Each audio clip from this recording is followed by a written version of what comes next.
Shalom kekasih Tuhan, anak-anak rohaniku yang ada di GBI Keluarga Metraseni Kota Bontang dan juga yang ada di Betania Blessing Pasar Baru Jambi. Ya, saya senang sekali bisa dibawa oleh Tuhan bersama dengan saudara untuk kita benar-benar berada di pertengahan tahun 2026 ini. Dan tak lama lagi tahun ini juga akan berakhir, dan percayalah Bapak Ibu, sebelum tahun ini berakhir, marilah saya menghimbau supaya kita mengisi tahun ini dengan karya yang baik, dengan karakter yang baik. Sebagai apa? Nah, ini dia, untuk mempersiapkan kedatangan Tuhan Yesus Kristus kali yang kedua nanti. Sebab tema kita bulan ini adalah persiapkan jalan bagi Tuhan, dengan subtema di hari ulang tahun kita nanti, Life in God's Strength, ya. Kita hidup di dalam kekuatan Allah. Saya percaya dalam kita mempersiapkan jalan bagi Tuhan, yaitu di mana sesuai dengan Yesaya pasal yang ke-40, ayatnya yang ketiga, ada suara yang berseru-seru, persiapkanlah di padang gurun jalan untuk Tuhan, luruskanlah di padang belantara jalan raya bagi Allah kita. Jadi setiap kali presiden pergi ke suatu negara,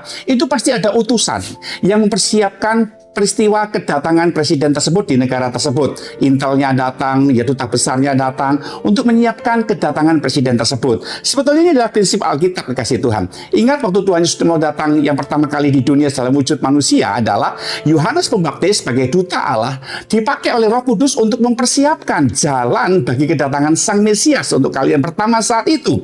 Dan mempersiapkan jalan itu bagi apa? Yaitu melepaskan semua batu sandungan. Artinya pelayanan Yohanes Pembaptis adalah membawa pertobatan bagi semua orang.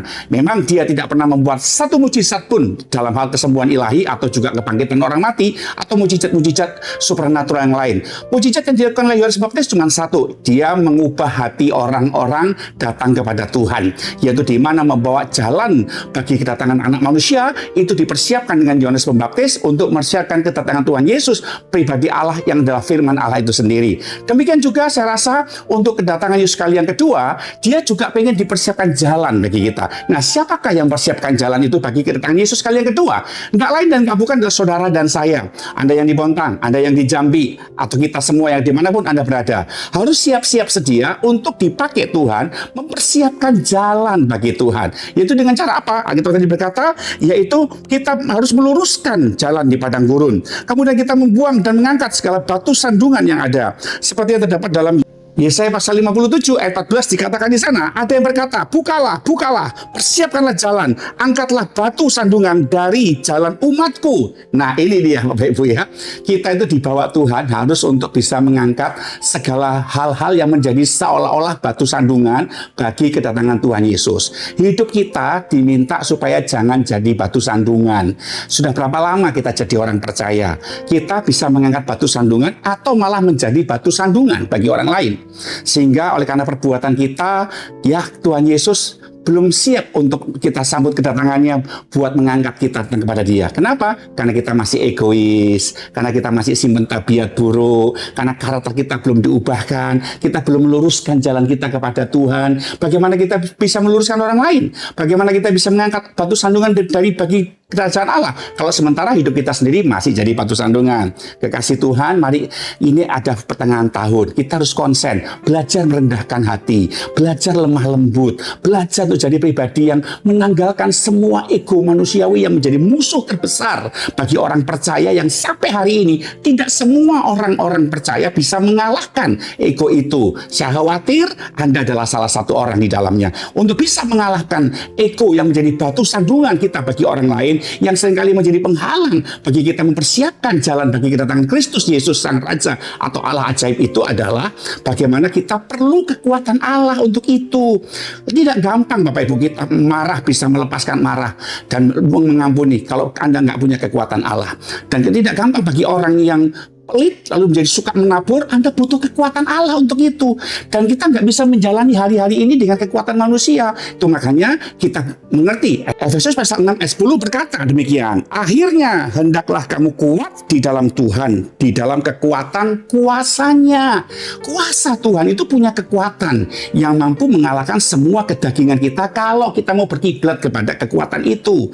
Nah, saya percaya Bapak Ibu, untuk mempersiapkan jalan bagi Tuhan, seringkali kita ini lelah, seringkali kita ini penat, seringkali kita capek, ya nggak bisa mengangkat batu sandungan, malah menjadi batu sandungan bagi orang lain. Orang kecewa lihat kita, orang Kristen kok tersinggungan, orang Kristen kok pakai sistem like dan dislike, orang Kristen kok begitu, pelayanan Tuhan kok begitu, anak Tuhan kok begitu. Seperti itu loh Bapak Ibu, batu sandungan itu seringkali terjadi dalam hidup kita. Kita nggak bisa membuang batu sandungan dalam diri kita, bagaimana mungkin Anda bisa melepaskan batu sandungan dari orang lain untuk mempersiapkan kedatangan Tuhan dalam hidup kita? Tumaki Bapak Ibu kasih, mari kita belajar, minta kekuatan Tuhan untuk kita bisa melepaskan batu sandungan itu, supaya kita layak mempersiapkan jalan bagi Tuhan. Kita perlu kekuatan itu dalam hidup ini.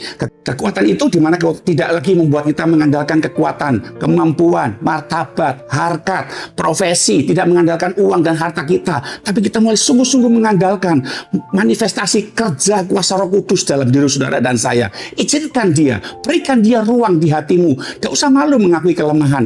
Ketika engkau mengakui kelemahanmu, itu adalah ruang sempurna buat Allah Roh Kudus memberikan kekuatan yang punya kuasa buat Anda menjadi seperti Tuhan Yesus Kristus dalam soal karakter dan perilakunya. Mari Bapak Ibu, tidak ada jalan lain buat kita selain kita membenahi karakter kita, supaya kita nggak jadi batu sandungan, dan supaya saudara dan saya betul-betul menjadi pribadi yang mempersiapkan jalan kedatangan bagi Tuhan. Kita perlu kekuatan kuasanya untuk kita bisa melangkah seperti yang Dia mau di akhir zaman ini. Selamat mempersiapkan jalan bagi Tuhan dan hidup dengan kekuatan kuasanya. Sampai jumpa minggu depan. Tuhan Yesus memberkati. Shalom.